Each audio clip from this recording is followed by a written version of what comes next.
नहमदुहु व नसल्ली अला रसूलिहिल करीम अम्मा बाद फ़ाउज़ु बिल्लाहि मिनश शैतानिर रजीम बिस्मिल्लाहिर रहमानिर रहीम। आज का unवान है हुज़ूर पाक सल्लल्लाहु अलैहि वसल्लम की वलादत।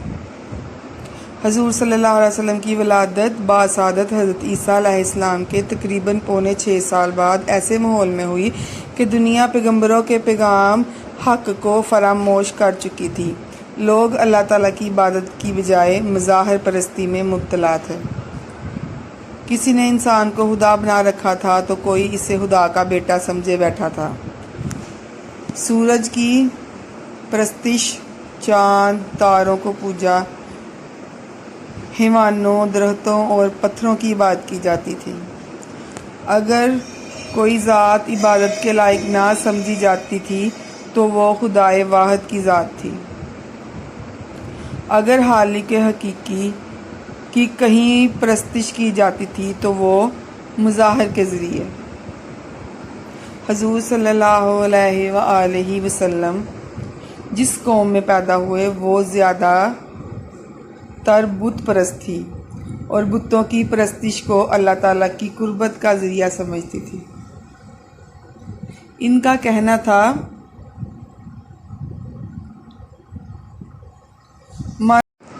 मा नअबुदुहुम इल्ला लियुक़र्रिबूना इलल्लाहि ज़ुल्फ़ा। तर्जुमा है, हम इन बुतों को सिर्फ़ इसलिए पूजते हैं कि वो अल्लाह के यहाँ हमारी कुर्बत का ज़रिया बन जाएं।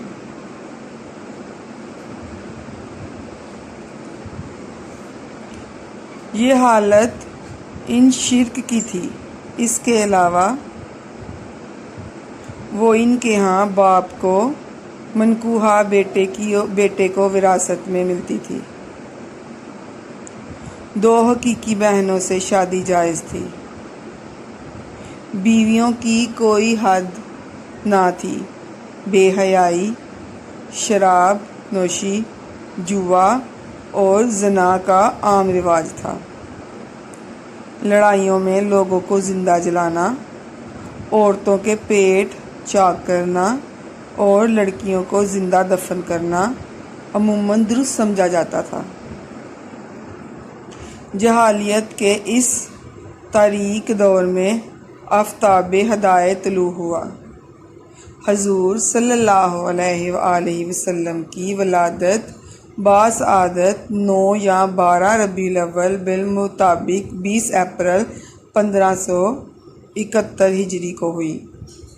आप सल्लल्लाहु अलैहि वसल्लम की वालिद माजिद का नाम अब्दुल्ला था, जो आप सल्लल्लाहु अलैहि वसल्लम की वलादत से कुछ माह पहले फ़ौत हो गए थे। आप सल्लल्लाहु अलैहि वसल्लम की वालिदा माजिदा का नाम हज़रत आमना था। आप सल्लल्लाहु अलैहि वसल्लम के दादा जनाब अब्दुल मुत्तलिब ने सल्लल्लाहु अलैहि वसल्लम का नाम मुहम्मद रखा। आप सल्लल्लाहु अलैहि वसल्लम की वलादत के मुतल्लिक आपकी वालिदा माजिदा की ज़ुबानी जो रवायत सीरत की मुस्तनद किताबों में मिलती है, इनसे पता चलता है कि आप सल्लल्लाहु अलैहि वसल्लम की वलादत आम बच्चों की तरह नहीं हुई। आप सल्लल्लाहु अलैहि वसल्लम जिस वक्त दुनिया में तशरीफ़ लाए तो दूर दूर तक रोशनी ही रोशनी नज़र आती थी। आप सल्लल्लाहु अलैहि वसल्लम हर किस्म के मैल कुचैल से पाक पैदा हुए। सुबहान अल्लाह। जब आप सल्लल्लाहु अलैहि वसल्लम के दादा को आप सल्लल्लाहु अलैहि वसल्लम की पैदाइश की खबर मिली तो वो घर तशरीफ़ लाए और अपने पोते को गोद में लेकर अल्लाह का शुक्र अदा किया और मोहम्मद सल्लल्लाहु अलैहि वसल्लम नाम रखा। शरफ़ाए अरब में दस्तूर था कि वालिदैन अपने बच्चों को शहर से दूर परवरिश के लिए भेज दिया करते थे ताकि बच्चे सेहतमंद माहौल में परवरिश पा सकें। इसी गर्ज से आप सल्लल्लाहु अलैहि वसल्लम हज़रत हलीमा सादिया रज़ी अल्लाह अन्हा के यहाँ 4 साल तक रहे। हज़रत हलीमा सादिया रज़ी अल्लाह अन्हा की ज़ुबानी आप सल्लल्लाहु अलैहि वसल्लम के बचपन की अजीबो गरीब वाक़यात تاریخی اور سیرت کی کتابوں میں مذکور ہے، جنہیں پڑھ کر اندازہ ہوتا ہے کہ آپ صلی اللہ علیہ وآلہ وسلم کا بچپن عام بچوں سا بچپن نہیں تھا۔ آپ صلی اللہ علیہ وآلہ وسلم عام بچوں کی طرح کھانے پینے کی چیزوں کی طرف توجہ نہیں دیتے۔ چھوٹے بچے عموماً بلا وجہ روتے ہیں، مگر آپ صلی اللہ علیہ وآلہ وسلم اس عادت سے پاک تھے۔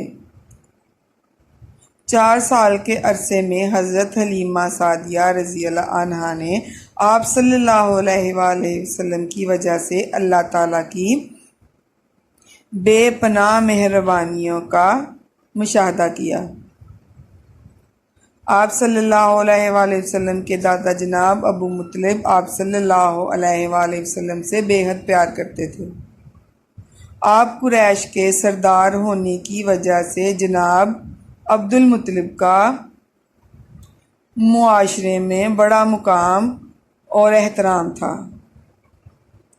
جب جناب عبد المطلب حرم کعبہ تشریف لے جاتے تو اپنے یتیم پوتے کو بھی ساتھ لے جاتے اور اپنی دائیں جانب بٹھاتے۔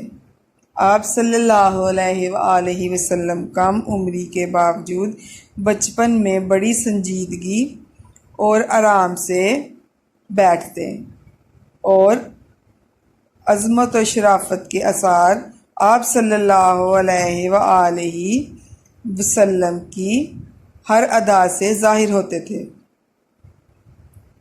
8 سال کی عمر میں آپ صلی اللہ علیہ وآلہ وسلم کے دادا جناب ابو مطلب اس دنیا سے رخصت ہو گئے اور اپنے بیٹے جناب ابو طالب کو آپ صلی اللہ علیہ وآلہ وسلم کی